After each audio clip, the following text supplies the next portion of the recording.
So well, we're so happy to welcome everyone tonight to the Sharia Crime Stoppers news analysis webinar.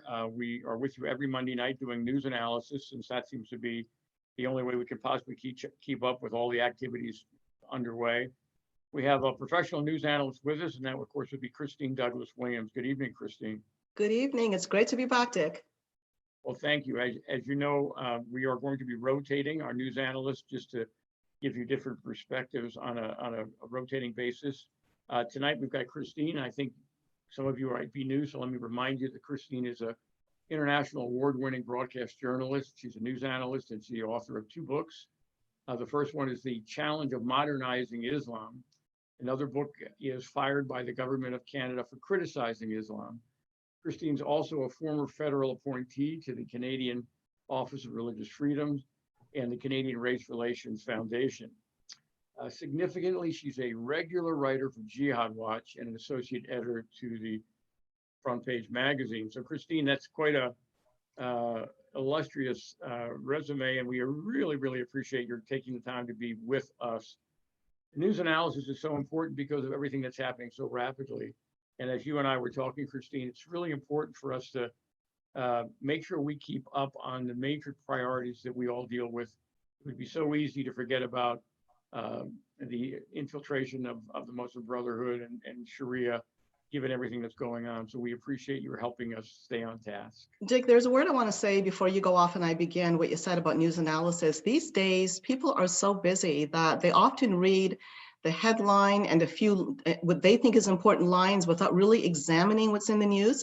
Just take, for example, one case. I got an email from someone that's quite critical of Donald Trump, and this person indicated that they wanted me to have a look at this and how disappointed they were because this hydroxychloroquine was, it was proven to be a problem in Brazil specifically because of high dosages that were given to the patients. But the problem with this article is that they criticize Donald Trump for that in Brazil. They give an overdose to patients and he gets criticized for hydrochloroquine. So people are out there thinking, there he is pushing this drug and it's killing people. That is absolutely false, patently false. So when people start promoting these things, it gives an impression, a very untrue impression, which has come to be known as fake news. So it's great what you guys are doing so that people can be encouraged to read what's really there and examine the facts before jumping to a conclusion. Well, Tom Trento is our director at United West, and his motto is Make America Think Again. And that's the key message. If you think about all the indoctrination that goes on every day and how little critical thinking, actually critical thinking is hardly ever even taught.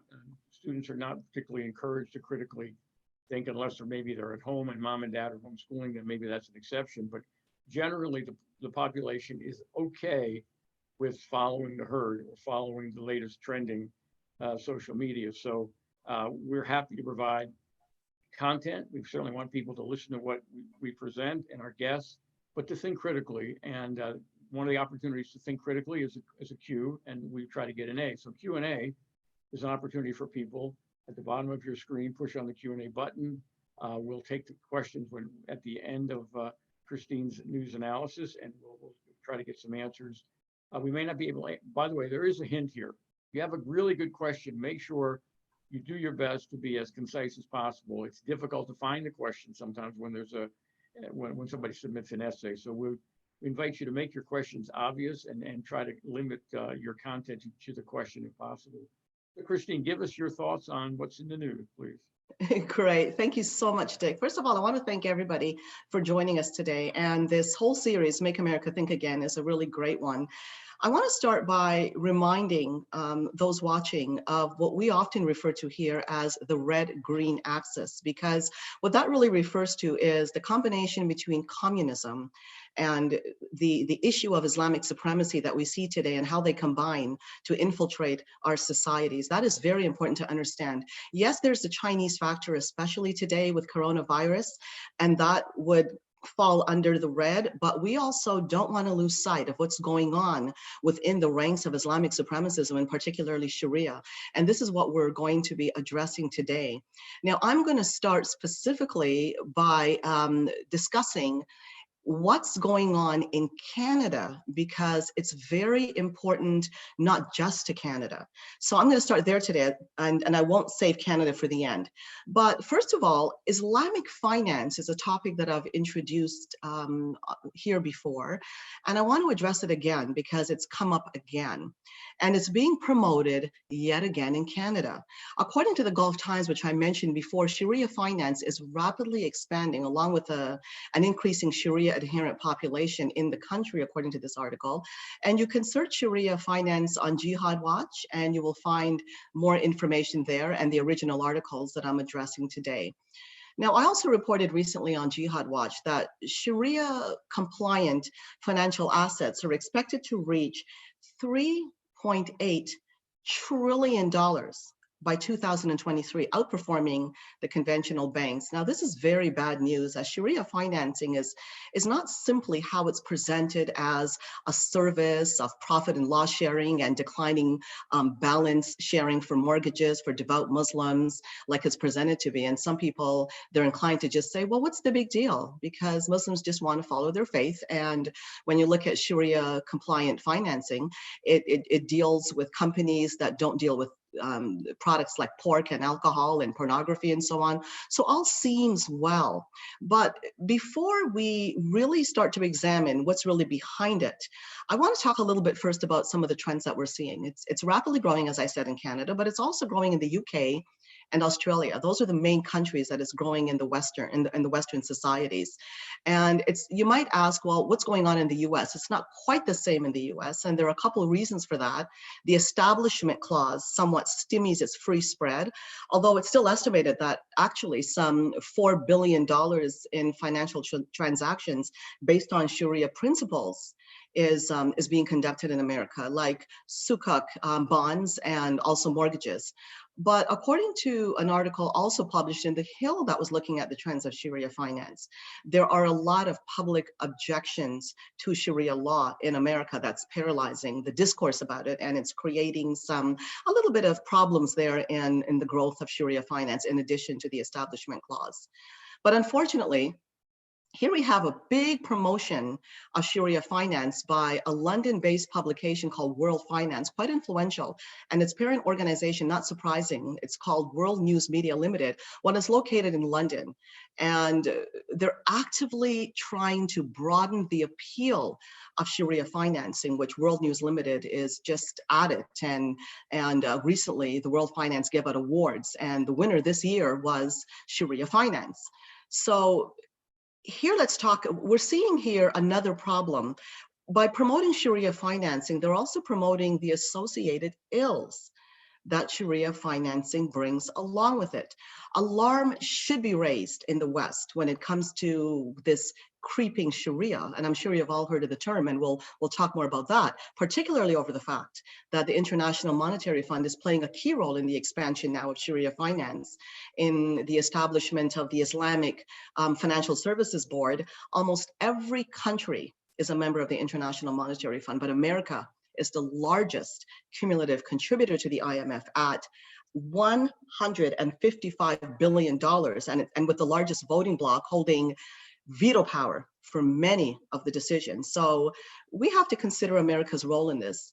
And the question, is it time for America to examine Sharia finance closely and reassess the terms of its involvement in the IMF? Now, in my Jihad Watch article, I quote Frank Gaffney, that's the founder of the Center for Security Policy that published my second book, Fired by the Government of Canada for Criticizing Islam. He rightly stated that to promote Sharia finance is, quote, greenlighting a seditious system that supports jihad, unquote. He further states, if you understand what Sharia is, you understand that it's a pretty awful system. It's not something that you'd want insinuated in your society and becoming a major feature of your economic system. Sharia, Islamic law as dictated by the Quran, governs all aspects of life, from the personal practice of the faith to how you relate to your family, to how you relate to business partners, to your community, all the way up to how the world is run. And it's all one seamless program. You can't just simply say, I'll take the personal pious practice out of it and skip the beheading and the flogging and the stoning and the global theocracy. And he's absolutely right. Frank subsequently interviewed me on the topic of Sharia financing and how it's trending. And we focused a lot on terrorism funding and the funneling of billions of dollars by Islamic banks to Al-Qaeda in the Islamic Maghreb, the Muslim Brotherhood, Hamas, and other jihad groups. It was also noted, I talked to him about this, and this is something very important to understand, that Sharia finance is relatively new. It's something that really got introduced as recently as the early 70s, and it owes much of its foundation to, most notably, specific scholars that contributed to the entire formation of Islam as we're seeing it practiced today. One is the principles of Hassan al-Banna, and he's the founder of the Muslim Brotherhood. But the other one is also Sayyid Abdul Allah Madawi. That is the Pakistani Muslim scholar and the Islamic jurist who was founder of Jamaat-e-Islami in Pakistan. So if that isn't raising red flags, it really should. Now, here's a really alarming example to give you, a concrete example. I know most of you tuning in today have heard of the Muslim Brotherhood Explanatory Memorandum for North America, the Center for Security Policy, Jihad Watch. In fact, basically every counter-jihad organization there is, including, of course, Sharia Crime Stoppers, knows about this and has tried to warn people about this explanatory memorandum, which is quite explicit in explaining what the plan is for North America by the Muslim Brotherhood. And it's quite interesting, and it's also quite intricate. Now, the project is something similar, but even more I would say elaborate. It's a critical document that was unveiled by Swiss authorities in the Al-Qaeda Maghreb, and it gives real insight into the alliances between the Muslim Brotherhood and Al-Qaeda, because many don't understand that. You know, those of you watching, that the Muslim Brotherhood organizations that we see in the West are highly sophisticated. And you'll remember the Holy Land Foundation trial that designated unindicted co-conspirators to jihad terror. And they followed the money, they traced it right back to organizations that were connected to Hamas, which is Muslim Brotherhood. So these are sophisticated organizations. However, if you look at Hamas and you look at the Muslim Brotherhood in Egypt, you realize what it really is. When it starts to get emboldened, it starts to get more and more violent, because if you look at the original Muslim Brotherhood documents, it does ascribe to jihad, because that is the highest calling of Islam. Of course, we keep having to say this, and it should be obvious. Not every Muslim ascribes to that, but it is the doctrine, and enough do that warrants a war on terror and warrants a lot of investigation as to what's going on, primarily because of how much the West has been infiltrated by the Muslim Brotherhood. So this particular document, let me get back to that here. The project really examines the length and the breadth of how far these players will go in their quest for infiltration. I discuss it quite extensively in my book, The Challenge of Modernizing Islam. Islamic banks are very much intertwined, and this is important to know, in moving and securing billions of dollars for jihad terror groups, which have fully, unfortunately, infiltrated the West. And some of them can't even be determined because they're not necessarily well-known ones. They could be, they're existing in various villages, they're global. And it's very hard to keep track of this money, but we do know that there's a multi-billion-dollar industry in terrorism financing. When you look at all the groups put together, when you look at the Islamic State, and you look at Al-Qaeda, and you look at all these other offshoots that have sworn allegiance to these groups, like Al-Shabaab, like the Fulani, they like to call them Fulani herdsmen. No, they're Fulani jihadists. Funding, major multi-billion-dollar funding is going into these groups, and a lot of it is hidden. In fact, in 2002, the Al-Taqwa Bank offices in Switzerland and Liechtenstein, Germany, along with the homes of 3 Al-Taqwa bank directors, were raided by law enforcement agencies after being put on the Bush administration's terrorist financiers watch list. Discovered in one of the directors, Yosef Nada's home, was that document, the project, and its plan to, quote, establish the reign of God over the entire world via developing a framework of religious, educational, and charitable organizations throughout the Western world. It contained particular rancor toward the Jews and certainly did not stop at how to infiltrate the West, but the entire globe. Even in villages, it talked explicitly about how to work with government agencies, how to work with private enterprise, and how to move yourself in and weave yourself in. And unfortunately, in this particular project, no charges were actually pressed. And you'll ask why? Well, part of it had to do with Switzerland's strict banking secrecy laws and the lack of transparency inherent in Islamic banking. And I'll give you an example of something else when it comes to prosecuting ISIS jihadists. CSIS, that's the Intelligence Service of Canada, had indicated once upon a time, not long ago, that it's very difficult to prosecute ISIS fighters simply because it's very difficult to gather all the evidence needed to do so, because it's hard trying to track down what these people actually did in these various countries and find the necessary documents to actually run a full investigation and a full trial. Well, similarly, the same thing happened with the project, but it did go down in files.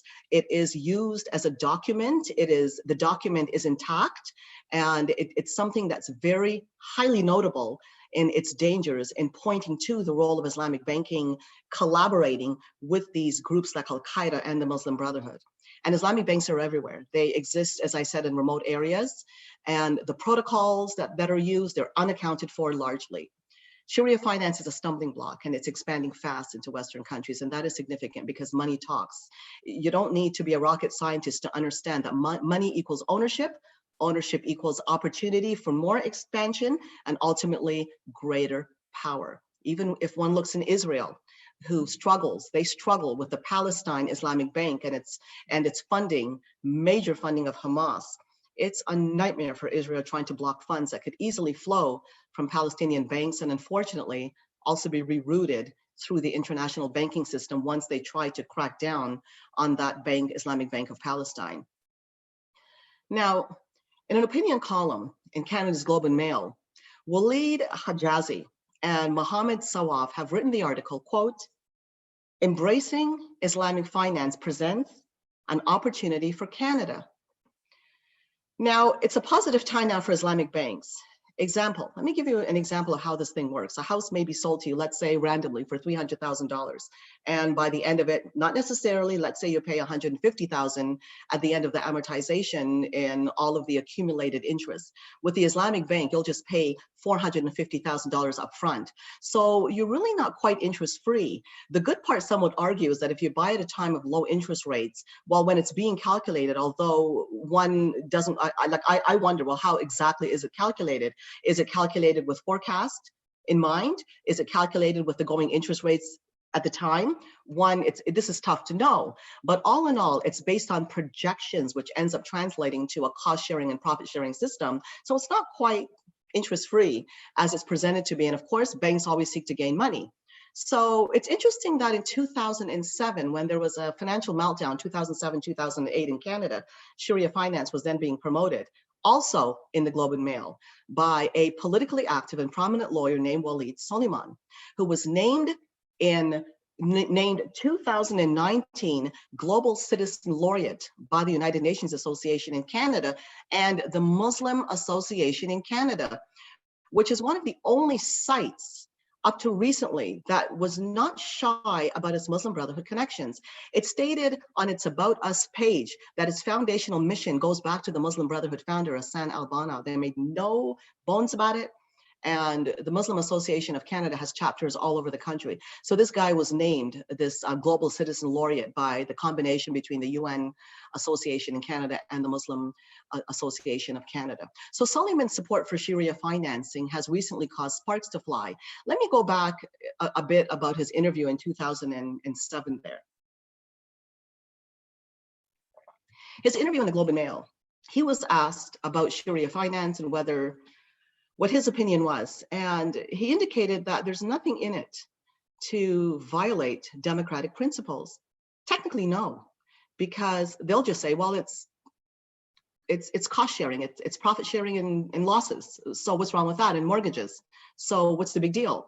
But as I said earlier, there is a very big deal when you understand the broad scope of what Sharia finance is. Just that word Sharia alone, and going back to what Frank Gaffney's statement was, you cannot just take one thing out of it. It's a whole system. So those who are a Sharia adherent and they decide to follow this finance, which was founded by the Jamaat-e-Islami founder and the principals, and Al-Banna, who founded those principles, you really have to wonder, is it really that harmless? We went over why it's not.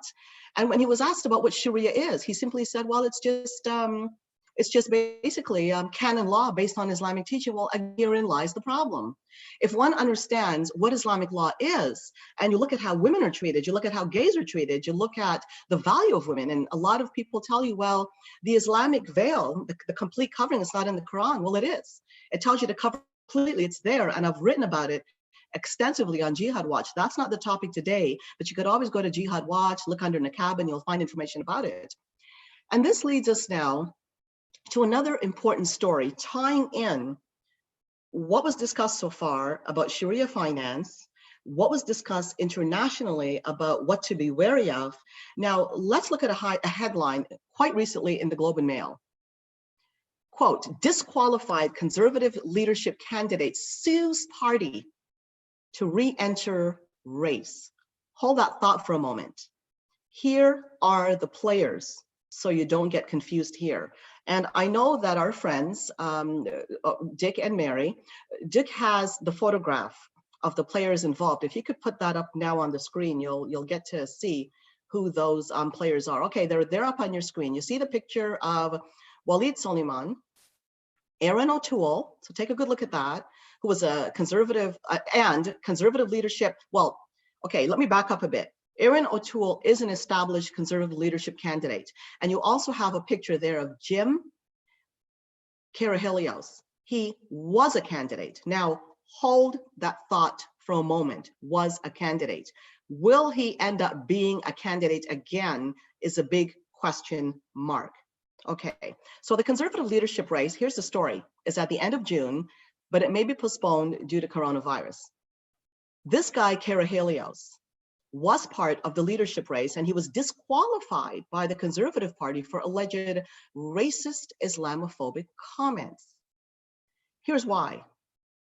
On March 7th, Karahelios sent an email to his supporters with the subject line, quote, say no to Sharia law. Stop Aaron O'Toole. Why Aaron O'Toole? Because Aaron O'Toole is one of the conservative leadership contenders, and his campaign chair is Walid Suleiman. So that was why. Now, as it turns out, O'Toole's campaign and the Urban Alliance on Race Relations both filed complaints with the party about the comments made by Karahelios, followed up by a rather telling response by Aaron O'Toole. Rather than initiate discussion about this very valid topic and try to bring it into the public and question, is there something behind this? He states the well-recognized shutdown talking point. There's, quote, there's no place for bigotry in our party and intolerance. Then he proceeds to call on other leadership candidates to condemn Karahelios for his, quote, disgraceful rhetoric. But no offer whatsoever for discussion, no recognition that there's a problem promoting Sharia finance in Canada. And also, there was also a, quote, profoundly insulting and deepest racist picture of Karahelios surrounded by, quote, this was in the paper here, images of angry Black men and women, a few of whom appear to be holding either baseball bats or pieces of wood, unquote. And according to the president of the Urban Alliance on Race Relations, the image is profoundly insulting and deeply racist. Let's go back for a moment to the origins of hate laws in Canada. And let's not forget why they were established. They were established to prevent hatred and incitement against identifiable groups. Because they were identifiable groups, they face such reprehensible discrimination, in such as even finding jobs and places to live was a problem. In law, one has to establish intent. Was Karahelios intending to be racist or hateful when he pointed out about Sharia and about Walid and about some of the issues that are valid concerns? If you disagreed with what he said, you have that right under democracy. Then what point was Karahalios trying to make? When he was asked that question, was he given a chance to defend himself, try to bring up the issues, have an open discussion about what this issue is? No, he was immediately called a racist and completely shut down and made out to be a bigot. It is horrendous when people are using and manipulating identity politics on the backs of those who are really suffering racism. Racism is alive and well, and it also exists between groups as well. It's immoral what the so-called anti-racism industry has mutated into. Do these groups condemn the racism about Chinese against Blacks, which is actually, since this coronavirus, it's making a lot of news on how Blacks are treated. Even a cartoon was revealed, and it was being forwarded everywhere and ended up in some of the popular websites in China of sweeping up the garbage, and there you have a Black man being tossed into the garbage can. That is deplorable and disgusting. Are these anti-racism groups in Canada dealing with these kinds of racist issues? What about Iran against Afghans or Arabs against Blacks and the pervasive problem of colorism that's still going on in groups? Blatant racism. But they found a cash cow in selling the wares of identity politics, where only whites against everyone else are targets, even where racism doesn't exist. If it exists, that's fine, there's a role.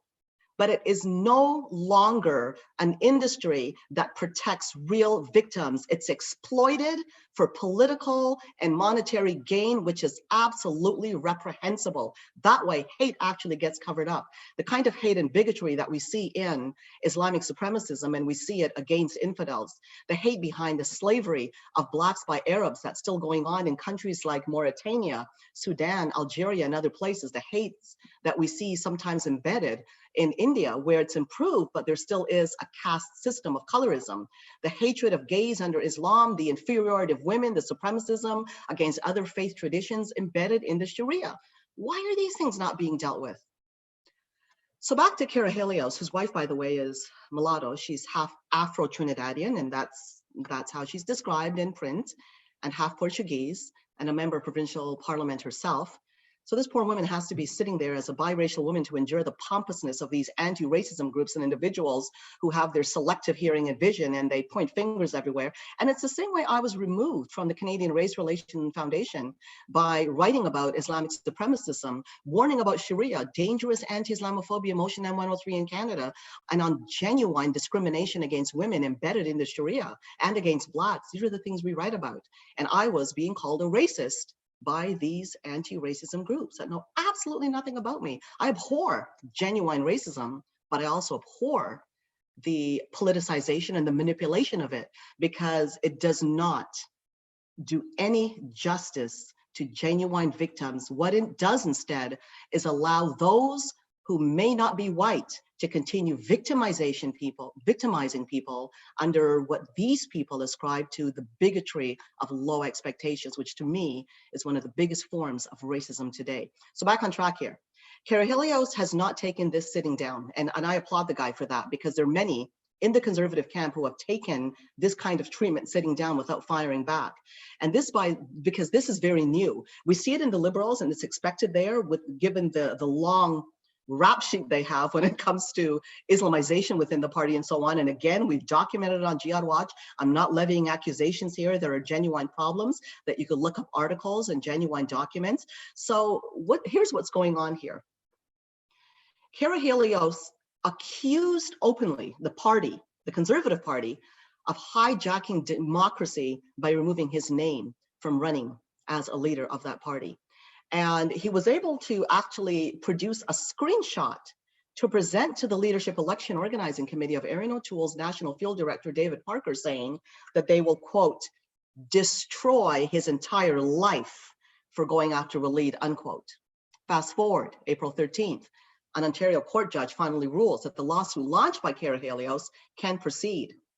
In a global news article, it was stated that, quote, and I applaud them for saying this, that because it's the truth, accusing someone of supporting Sharia is often taken to be an anti-Muslim slur, unquote. How convenient and how anti-democracy. So tighten your belts and get ready. This lawsuit is going to dredge up a lot, and there is already some panic circulating. So on that note, I'm going to move on to some other quick headlines that we cover here we're going to cover today here on Make America Think Again, but issues that we cover regularly, some of them on Jihad Watch. Iran Islamic Revolutionary Guards Corps says its new coronavirus detector can identify infected people 100 meters away. Characteristic of Iran is its hyperboles and ranting and deception and taqiyya.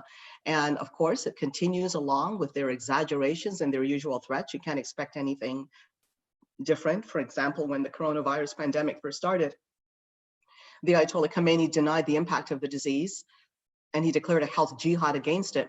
Then came news that the Islamic Revolutionary Guard Corps was conducting health jihad exercises and whatever that meant against the virus, cleanup campaigns. Now comes this new development that they have somehow developed a special magnetic coronavirus detector that it claims can remotely identify infected people and contaminated areas within a range of 100 meters.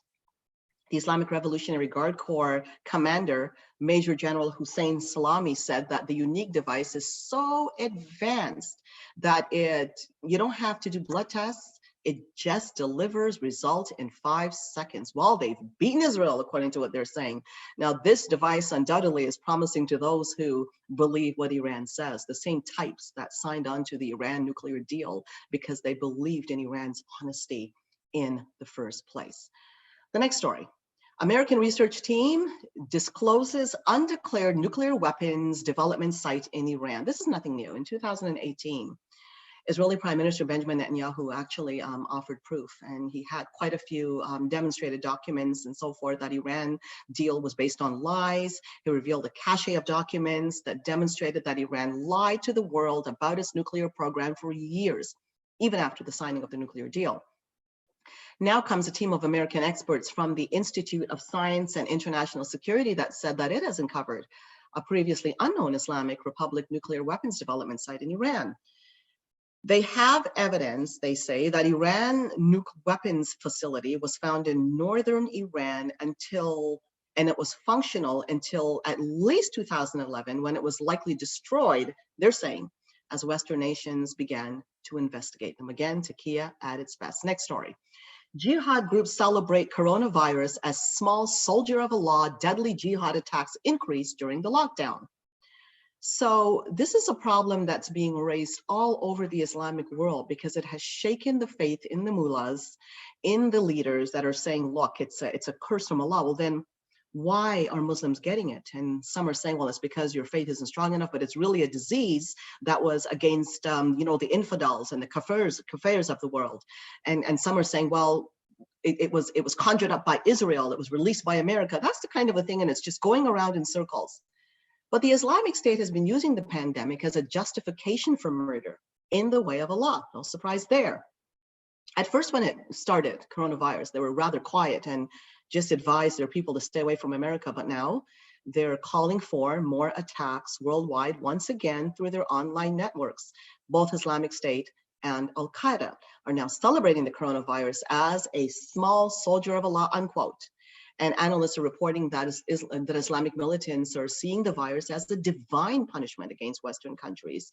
And as I said, Muslims that are not as devout. Now, the Islamic State teaches that fighting jihad is the surest way to guarantee protection from the virus. How convenient. This is derived from the belief in normative Islam, actually, that jihad is the highest calling for a Muslim. Quran 495. And it comes with the greatest rewards. More to come now, because Ramadan is the month of jihad beginning on the 23rd. So we'll see how that goes. Today on Jihad Watch, reported by Robert Spencer, Hamas-linked CARE cries Islamophobia as Trump questions if social distancing will be enforced during Ramadan. That's a very valid question. It's nothing about picking on Muslims there, but he's being called an Islamophobe.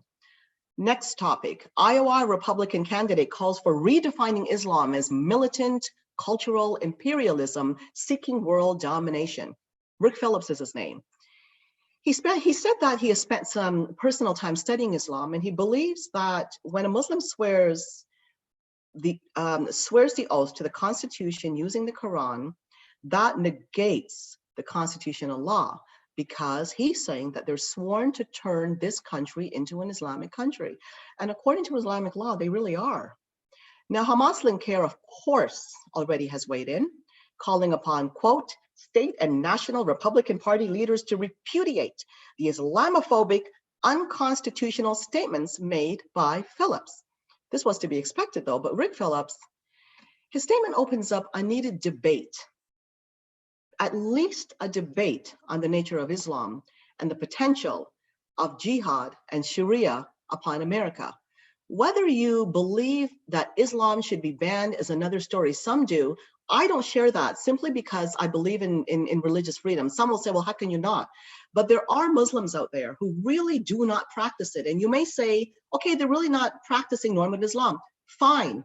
But there are those who really do not follow it. So are we saying that we're going to ban it completely?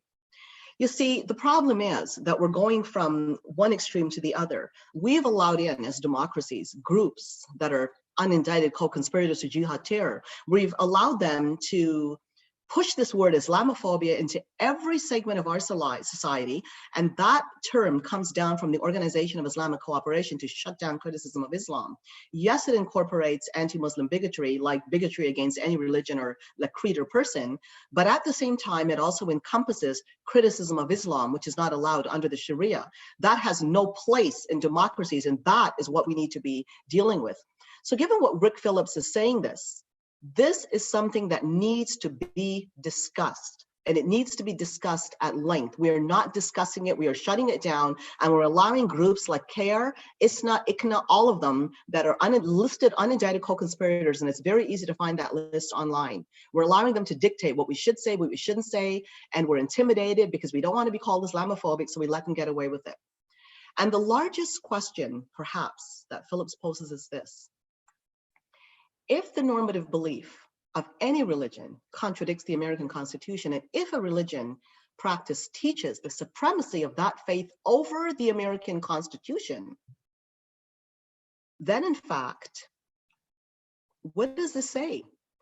If that religious practice teaches the supremacy over America and views America as part of as the house of war, which normative Islam does, Dar al-Harb, check Quran 497, is that religion protected under the American Constitution? In other words, does the Constitution allow for sedition and subversion as long as it's carried out under the auspices of a religion?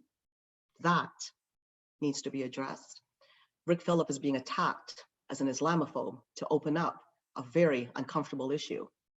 And his recommendation should lead to further discussions about treason concerning the general understanding of religious freedom today. Religious freedom does not mean that you have a blank check to redefine the Constitution, because when you look at when you look at the tenets of Islam, religious freedom does not exist there. Diversity does not exist there. Pluralism does not exist there. And when you look at the treason that's taking place under the American Constitution, that's what needs to be discussed. The next one of the other topics that we address on Jihad Watch is a Notre Dame professor hails Islamic law, and she's asking international judges to consider referring to parts of the Sharia. Amelia Justina Powell, she's an associate professor of political science at Notre Dame, and she's a concurrent associate professor of law, and she's deemed by the university to be an expert on both international law and Islamic legal tradition, traveled to many Muslim majority countries and researched how the two systems work together in practice. So now she's on a mission to teach Westerners that Sharia is similar to international law and in some ways superior. For this dubious endeavor, she's lavishly featured in Notre Dame University newspaper, and she's canvassing to some international court judges if they'll ever consider referring to parts of the Sharia. Well, she hasn't been met by a lot of them with any delight or positivity, if you want to put it that way. The paper says that she was met with irritation by some of the judges when she asked if they would even consider referring to parts of the Sharia.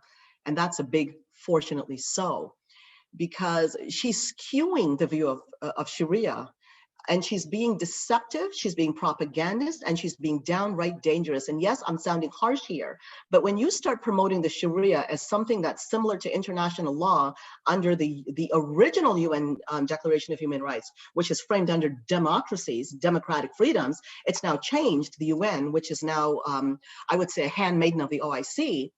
But when you're looking at what democracy represents, and she's trying to compare the two, the violence, the human rights abuses, the murders committed throughout history in the name of Islam are not an aberration. This is normative Islam. It's a reflection of what goes back to Islamic jurisprudence, and it teaches the murder of apostates and gays, and women are inferior in the conquest and the subjugation of infidels, including head coverings. Oh, yep, I found the part about the head coverings there. Quran 24:31, 24:31, and 33:59. It talks about the head coverings and the importance of wearing them, not just head coverings, the complete veil, and the importance of wearing them lest women be abused. So she rambles on about Sharia, this Powell lady, and the arrogance displayed by her. Let's not forget this as an affront to Muslim dissidents who are facing and being imprisoned, or facing discrimination, being imprisoned in states, including Saudi Arabia, and we know what's going on in Iran, because they oppose human rights abuses that are sanctioned in Islamic law. So there is this woman in the comforts of America talking about Islamic law, forgetting all the people, including those suffering from FGM and all the other hosts of abuses, and she's sitting there loftily as ever promoting Sharia law. How disgraceful. Hand in hand with the same anti-racism industry, not everybody in it. It never refers to everybody, but it's hand in hand with those types that want to turn a blind eye to real suffering and real discrimination. Our next topic up for discussion, UK's new shadow minister for community cohesion, Muslim rape gang victims. This is what she once said: she shut up for the good of diversity.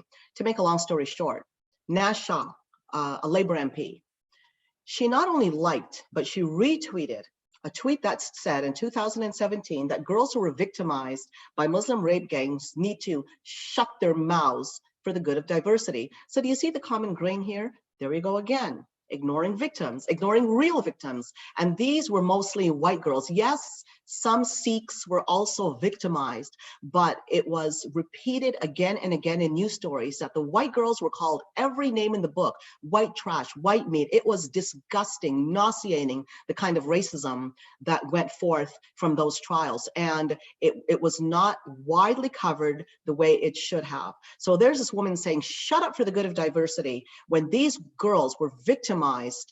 Some reports say up to 1 million, but we know it's tens of thousands. That is known. Up to 1 million, it's very difficult to calculate how many girls were actually abused, but we know it's a whole lot, and it's still being covered up in a lot of cases. So rather than face the consequences for what she said, how heinous it was, instead, she was promoted the following year by the former leader, Jeremy Corbyn, to a front bench role as shadow minister of state for women and equalities in his shadow cabinet. And now his successor, Sir Keir Starmer, also shows favor to Nash Shah and appoints her in the post of shadow minister for community cohesion. Right. Horrendous what's being tolerated in the name of diversity. In Canada, Canadian Supreme Court won't hear challenge to Quebec secularism law restricting religious symbols at work. A challenge to Quebec secularism law, Bill 21, will not be heard according to the higher court. This law has been controversial because it bars some public sector employees from wearing religious symbols in the workplace. And the whole issue is really around the Islamic veil. And that's come out also in the news. But unfortunately, other people also end up falling under this as well when it comes to religious symbols, because it's not just strictly the veil, it's religious symbols, period. So last year, Quebec Premier Francois Legault, he shrugged off complaints that the anti-religious symbols law encouraged Islamophobia, unquote. The National Council of Canadian Muslims has expressed its disappointment with the denial of hearing it again, the case again, and bringing back up the constitutionality of Bill 21 when it comes to religious freedom. So they vow to continue trying to fight it. But right now, the court has said it will not hear the challenge. So let's say that it eventually comes up and Bill 21 is declared to be a violation of constitutional rights and freedoms.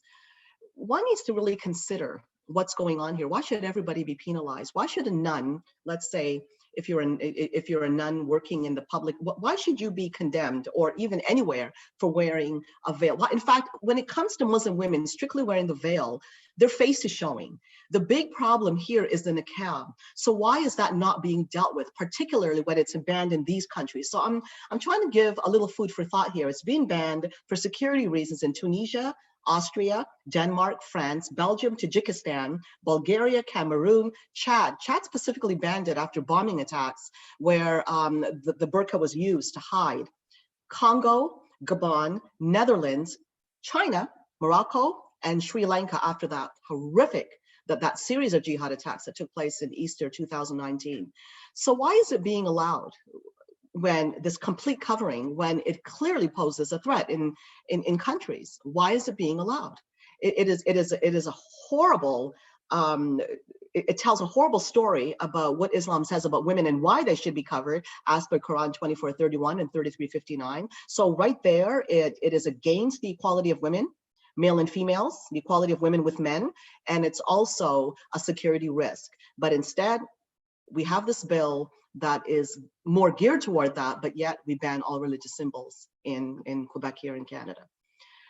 The next story, UK counterterrorism police investigating the far right for stoking anti-Muslim sentiment during coronavirus. Why? Because they're accusing them of trying to use the coronavirus crisis to stoke anti-Muslim sentiment, which is absolutely ridiculous. And in the article, they named Tommy Robinson, Katie Hopkins, and the UKIP leader, Gerard Batten. While they have not at all been picking on Muslims, they've been telling the truth. If Muslim gatherings continue during coronavirus, which in some places globally it has been, and in some mosques, they should be reported. In fact, some churches and synagogues have also been reported. We don't see any phobia and witch hunt out for those reports, but we only see it by the Islamophobia Brigade against people who are saying, look, this poses a risk to public health. Once again, we see how identity politics is being played against the well-being of general society and in the name of a special interest group. Next item, Pakistan Christians and Hindus allowed food rations. In fact, Pakistani Christians and the Hindus, they're only allowed food rations if they convert to Islam. Now, I'm going to make this really short because I'm running out of time here. Several reports had come out that they were completely being denied. As it turns out, they can have those rations if they profess, quote, there is no God but Allah and Muhammad is his prophet. And that is the first part of the Shahada, the profession of faith that basically constitutes a conversion to Islam. Another report came out today that the Christians are refusing to say those words, so they're at risk of starving to death, and some have starved. So this is the situation going on in Pakistan. The shocking act of discrimination against minority is major news, major news. I cannot imagine what would happen in any Western countries if Muslims were denied food because they weren't Christians or Jewish. I mean, it is heinous what's being covered up here. It is heinous, the suffering going on, and it's not being covered by the mainstream media. They're being part and parcel of this cover-up and the suffering of the victims of this doctrine. And the last headline I'm going to bring here is what was today in Jihad Watch. Soros funding Muslim group Engage, associated with the Muslim Brotherhood, linked defenders of jihad terror, has endorsed Joe Biden. And that brings us to the end of our general wrap up today on what's going on in the news. Lots more if you go to jihadwatch.org. And that's the news analysis today for Sharia Crime Stoppers. So we're going to have to bring back in Mary now and Dick, whichever one is handling the questions today. Well, this is my turn. Thank you, Christine. That's just a whirlwind of very, very appropriate information, very, very helpful information. And I dare say, most of what you talked about, the people in our audience have been overwhelmed with everything COVID, and therefore they haven't really been following this news. So this is a very, very key update for us. We are Sharia Crime Stoppers, and we are very concerned that the move more and more Sharia is happening while we're all distracted. Let me just talk for a second about just the amount of money that you associated with Sharia finance, and how that creates an aura, in my mind. If you've got this kind of growth in banking industry, this basically says, hey, you know what? There's a lot of money in the world of Sharia.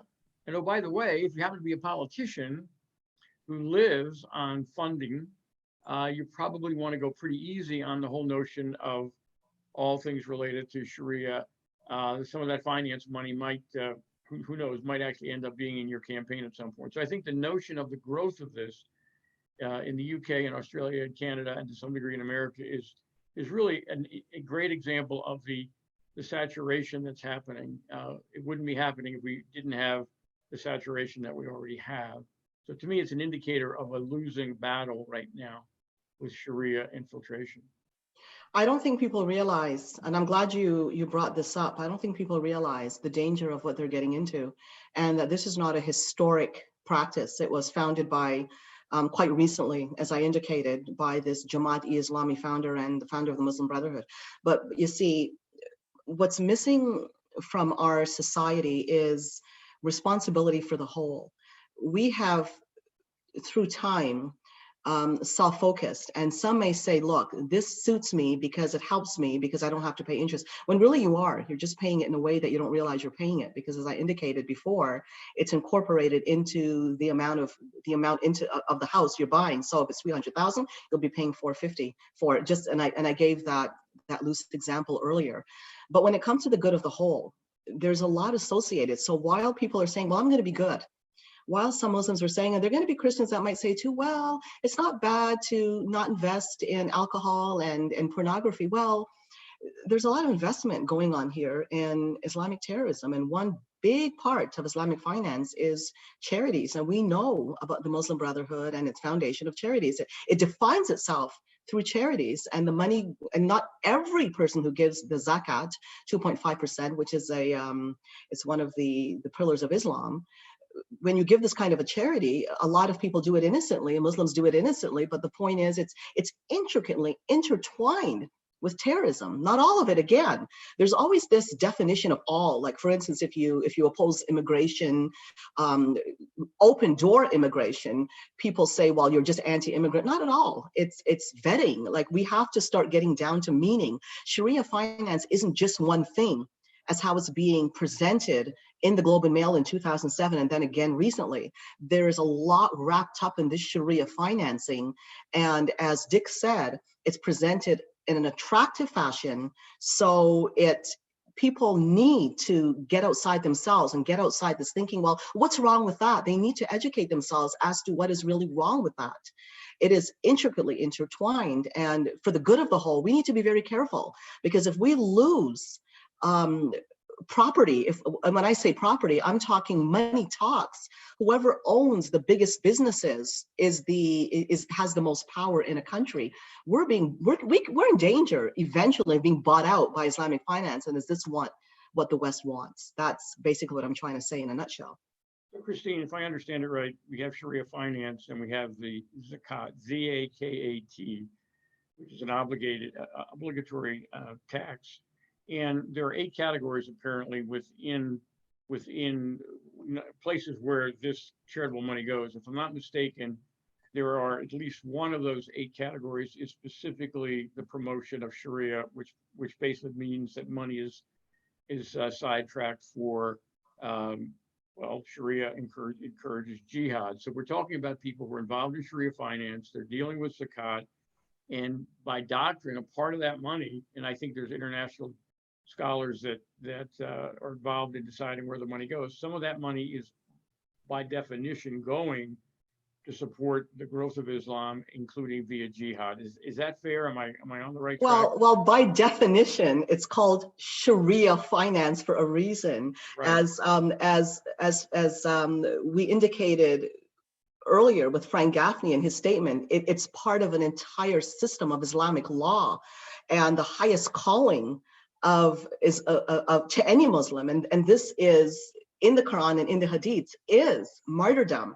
And we know what's going on in all of these Islamic countries. We know about petrodollars financing Sharia. We know about the world being divided into the house of war versus the house of Islam. We understand the call, the expansionary nature, and this is very important. Sharia is an expansionary legal system. Sharia financing is operating under that system and inviting non-Muslims to enter it as well, which is building the kingdom of Sharia finance. So in a way, this is almost, it's a different topic, but it's like halal. Halal is a food system. There's halal all over the place. People are eating halal meat without knowing it. I think non-Muslims are investing sometimes in something which might sound attractive, which might be Sharia finance, and somebody's offering it. You have big name banks in Canada and America offering Sharia finances as if it's just another way to invest, etc. These people don't know, non-Muslims, that they're actually participating in Sharia financing as Sharia progression around the world, including jihad. So we have people getting involved without understanding the liability. They may be, if you own an asset under Sharia law, theoretically, you bought into something you may not understand at all. And you may be associating with, we call it organized crime. We think that Sharia is an international crime syndicate. We said that, so I'll say it. So there's something I want to say on that note. Yep. Okay. That's very important, actually, because I was challenged on this. Well, what about what's going on with China? We're also investing in China. Look at them. Same thing that you said with organized crime. There's a lot that's going on in society, so why pick on the Muslims? This is not a case of picking on Muslims at all. Sharia is a system. We have nations built on the Sharia.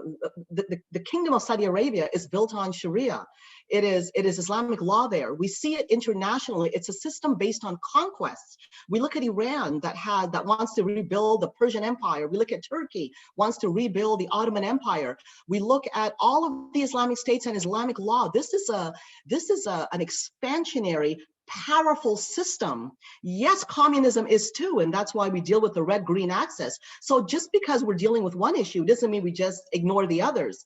I'm not trying to say, well, everything people do, well, of course people do bad in many areas, but Sharia in particular, the expansion of Islamic supremacism and takeover is very, very important. This is what happened in the entire Middle East when it was overtaken through the Islamic caliphates. And I cannot believe that people would make these kinds of comparisons, not realizing, or you hear people saying, well, we have so many people getting killed per year of car accidents. It's way more than we see, let's say, in the West. Well, why don't they start measuring the wars in the Middle East and the persecution of Christians and the persecution of even Muslim minorities? Those numbers will look a little different.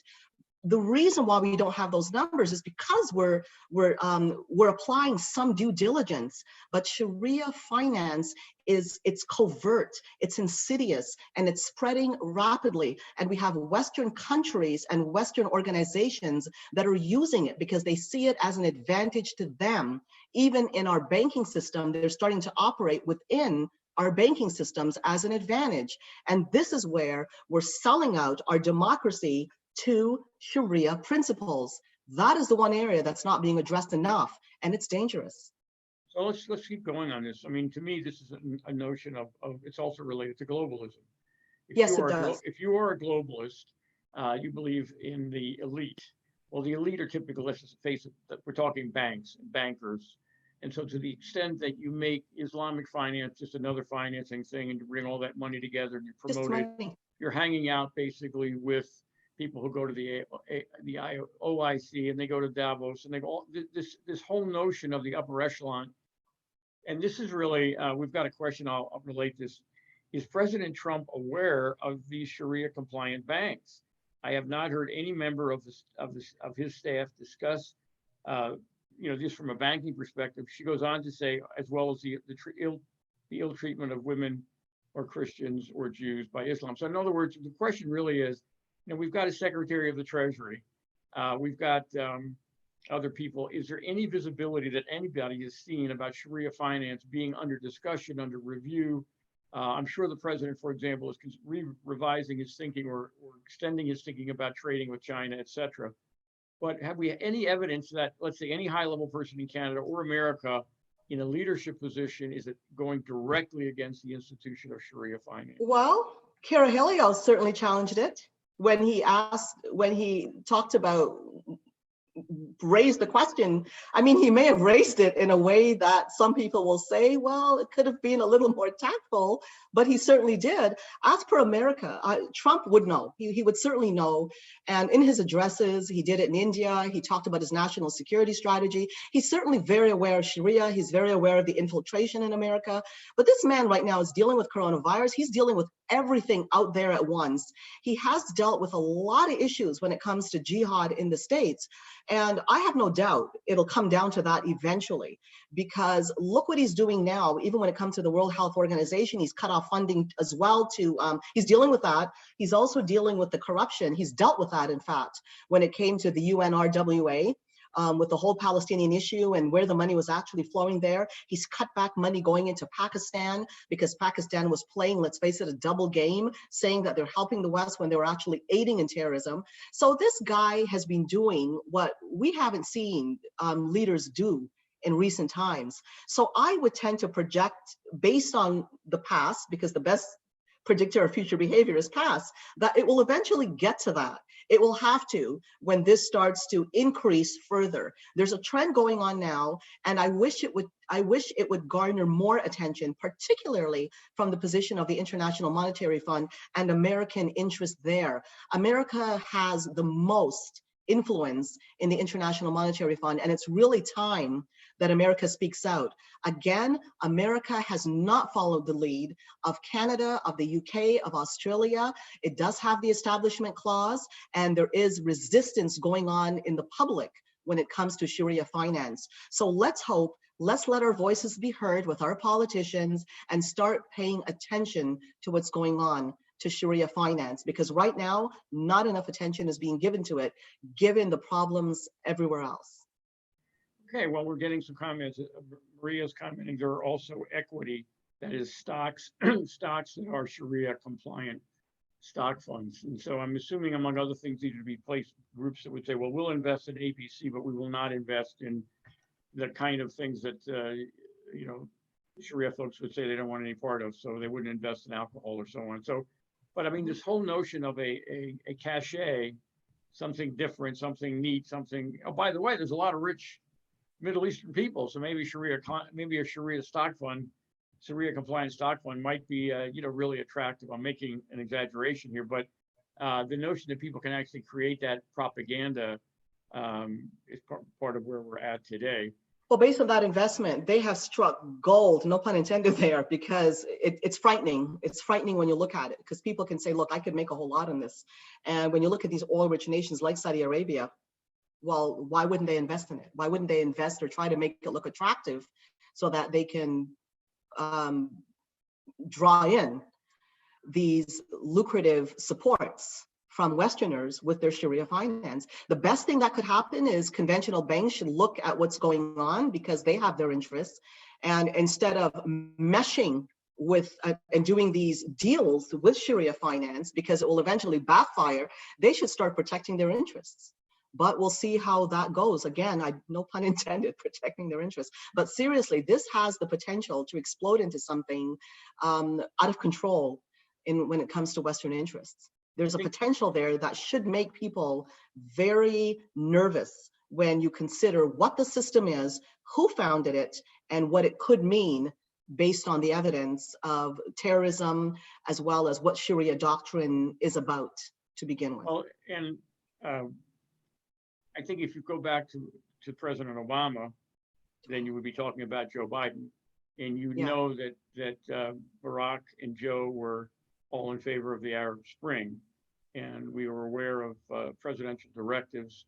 I think the one is number 11 that was signed that Obama and Hillary participated in to favor the Muslim Brotherhood in their Middle East policy. So this whole notion of Donald Trump needs 4 more years to get into Sharia finance and all the other issues that we're talking about. Given what's going on this year, more than ever, he needs 4 more years. If we think about Joe Biden on this topic, obviously, that would be a major problem for all of us on this particular issue of even Sharia finance. Well, I feel bad for that man, given his mental state. There are a lot of jokes going around, but it's really not funny because you're looking at somebody that the evidence of what we're seeing, some of the interviews, it's scary. I mean, you wonder what about this guy's family? What about people that profess to care about the guy and love him? He's all over the place saying these absurd things, forgetting menial words. So you wonder, well, why? Why would he be considered to rule the United States? You have to wonder what's really behind that. That's all. That's all I'm going to say about that one.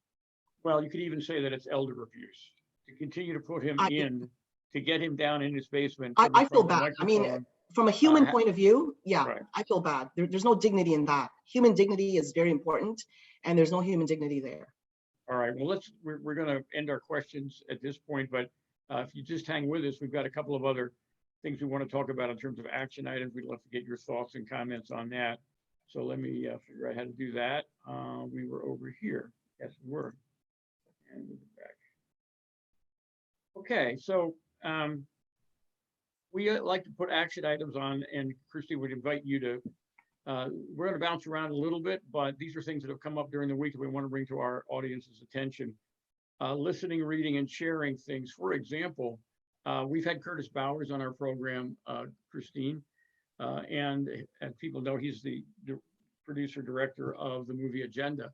There is a fascinating podcast, Curtis Bowers at Faith, Family, and Freedom on COVID-19, surrendering freedom for security. It's very, very specific. It talks about China. It talks about how easily we're giving up our freedom, Christine, in dealing with it. So we just want people to take a look at that. And it's a great listen. It's a podcast, and share that if you would. There's another thing we talked about, the creeping Sharia finance. We'll clearly, in the project, Christine, and in the explanatory memorandum, Muslims are all into politics. They believe in North America and Canada, and in America, they can absolutely move exponentially if they can get more and more Muslims in office at all levels. And Bare Naked Islam has a really good article. When Muslims tell you that they plan to take over your country, believe them. If you go to that article, you'll actually see states with lists of candidates who are running for office. We're certainly not suggesting that every Muslim candidate is by definition a negative. On the other hand, we are very familiar of extensive work that's been done to try to vet not just Muslim refugees, but how about Muslim candidates. I believe you mentioned a story in the Iowa election. You mentioned, I believe you gave us the detail of the gentleman's name. I think that was the story, wasn't it, Christine? Was that? Yes, it was. Yes, and you can find all of these stories.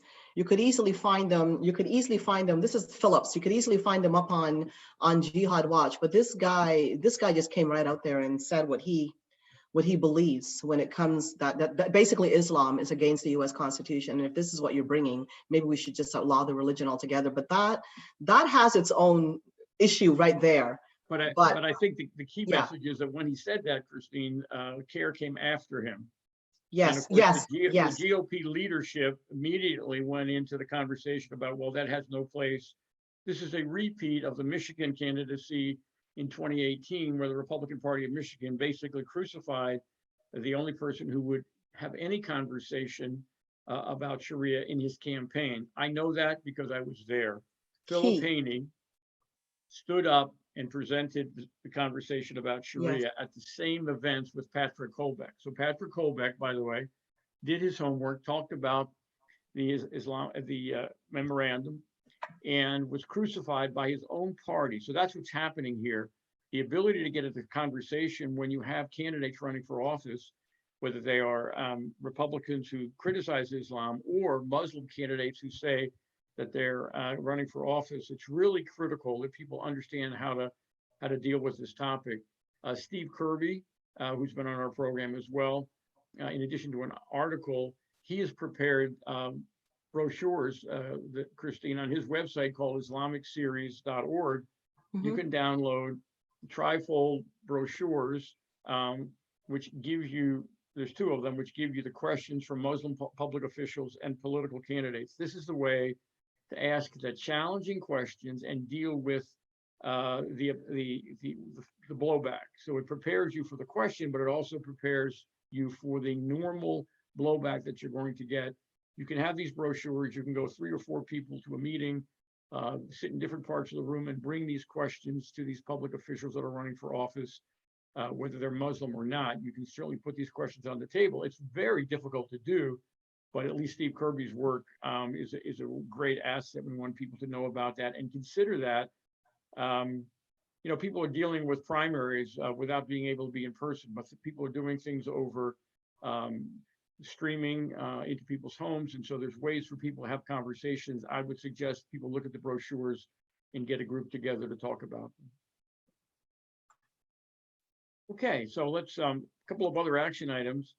Christine, we talked about this whole series, by the way, in addition to the news analysis, is called The Enemies Within.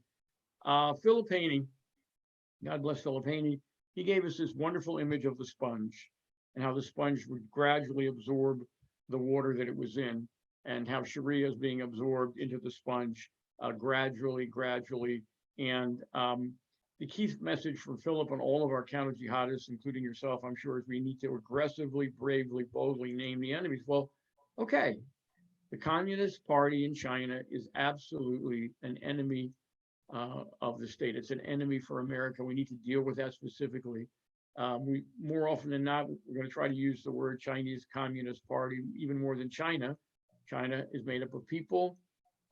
They're all, you know, made in the image of God, but the Communist Party is a monolithic activity, and they are dead set against America, so we want to call them out. Well, you know what? Bill Gates, all of a sudden, we're recognizing Bill Gates, an enemy within. There's no question about it. Bill's behind a lot of the work at the World Health Organization, his worldwide vaccination initiatives, his worldwide identity initiatives, his association with the United Nations. He is an enemy within, and we need to boldly take that position because we're in World War III, and Bill Gates is part of the enemy. That's right. We've got all these people that want to do business with China, Christine, over the years. So many industrialists in America, we'll call them Republicans in name only, we'll call them globalists. I would hope that if somebody is a card-carrying Republican that really believes in the platform, they would have looked at their business interests, but they would have been much more careful than to give all the manufacturing to China. They would have been much more careful than to associate with Communist Party leadership in order to get their business embedded into China. We're going to pick on Walmart. Christine, I did not know this. Walmart is China's 4th biggest trading partner in the entire world. It's not a country. It's Walmart. You see, here we have everything coming out from under a rock during this coronavirus, because now all eyes are on China, and these bits of information are coming out, and people are realizing what's going on here. And I have to credit Front Page Magazine for this, because we've ran articles. People have written, some of the talented writers, about the Chinese government and what they've been doing over time, long before coronavirus. Mm-hmm. Dangerous stuff. They're spying on us. They've taken our technology. So we want to name names. That's one thing we can do. We can have a conversation with people about Walmart. By the way, we shop in Walmart, but not anymore. I'm thinking guilty here. Not anymore, because by the way, just so you know, if you eat frozen fish, it's probably coming from China, and it's coming from Chinese fish farms. And if you watch some of the webinars or some of the videos that are out there, that's probably not something you really want to do from a health perspective. But Walmart needs to be coached by the President of the United States, business person to business person, to transition and fill their shelves with products that are not made in China anymore. That's just our position. There's an organization called Global Citizen. They are, by definition, part of the enemies within. Well, I didn't know who they were. However, over the weekend, they put on a One World Together at Home concert, a streaming concert with a lot of American celebrities. In one night, they raised $128 million from people sitting at home in America and around the world. One night, the money is going to the World Health Organization that Donald Trump is now restricting funding for. So just think about that. People are home in the midst of this pandemic, and they can reach out and collect $128 million in one evening, and that money's going to the World Health Organization. This is part of World War III. These are the enemies within. Unfortunately, we need to throw the Pope in there. He's certainly a Marxist. We've talked about Islam before as a major initiative. The president of Turkey is certainly an enemy of America. Again, we've got a fine line there. We've got people associating with the Pope. We've got people in the government associating with Erdogan. We will simply just call out Erdogan as a normative Islam guy. He wants to get back to fundamentals. He sees himself as the caliph. And of course, we have Karen, the Muslim Brotherhood in America and Iran. So there's no new news here. It's just pointing out there's a real challenge here. We've got a lot of people fighting, not looking for America to be victorious. And of course, we have the whole team of Joe Biden. Our expectation is he will name his cabinet. He will find a place for Mr. Buttigieg. He will find a place for Elizabeth Warren, maybe Governor Whitmer, some of these people that are striking out on Trump. That whole team will come into place. And we need to remember that George Soros and Bill Gates and the Red Green Axis are funding the whole movement to destroy Donald Trump and take him out of office. That's right. And now we've got the notion of Marxist governors in states like Michigan duking it out with the president on every issue related to the COVID-19 virus. So we would like you to bravely speak about these people as enemies of America within World War III and deal with the fact of how infiltrated they are. The sponge is sinking because of the level of infiltration that we have. We need to wake up. We've only got 197 more days until the election. We would invite people to join the Trump army. There's something called Trump Talk. We've talked about that, which enables people to call in from one state to another to get people mobilized. Getting people mobilized right now might take the shape of getting them to mobilize to open up businesses in America. So there are rallies around the country. That might be the first way to use Trump Talk to mobilize the rallies to open America, and from there move on to be having people active through the rest of the campaign. Christine, do you have any other closing comments before we say goodnight? We want to thank you so much for everything you cover. We added a little bit of action items at the end here, but the bulk of what you talked about was so critically important. So we want to thank you for that. I thank you, Dick and Mary and the whole team for everything you're doing as well, because this red-green axis has not been something new to your organization, and it's only going to be ramping up. So that's about all I have to say. Be diligent and watch and pay attention to what's going on, because we need to start developing more of a community thinking process when it comes to decision making, because we're leaving our future to the younger ones, and what do we want to leave for them? That is big. That is a huge question that I want to leave you with. And that's about it. That is so fundamental. We're going to close just by reminding people we have another webinar this week. It's another news analysis program. It is with Dr. Mark Christian.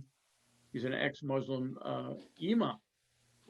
Really interesting. He's a medical doctor. He was an imam in Egypt. He converted to Christianity, and he will be with us this Thursday night at 7 p.m. Eastern. And then we cycle through our news analysts. You'll be back again, Christine, on May the 11th. We'll look forward to that. In the meantime, we've got Leo Holman next Monday, and then Claire Lopez again. Again, if anybody who's looking for these webinars, they're posted at Sharia Crime Stoppers on YouTube. You can see them even later this evening. You'll be able to see, if you wanted to tell somebody to go look at it, Sharia Crime Stoppers YouTube account will have them. And so with that, we'll say goodnight. Just reminding you one more time that we are part of Sharia Crime Stoppers. We are part of the United West. Your donations are always welcome, and that's how we kind of keep this whole thing going. So keep us in mind. Thank you very much, Christine. Thank you, everybody, tonight. And we'll say, Mary, will you please end our meeting for us? I just want to say thank you, Christine, as well. For me, great presentation, great briefing. I appreciate it so much. Thank you. Good night, everybody. Good night, everybody. Thank you for joining us.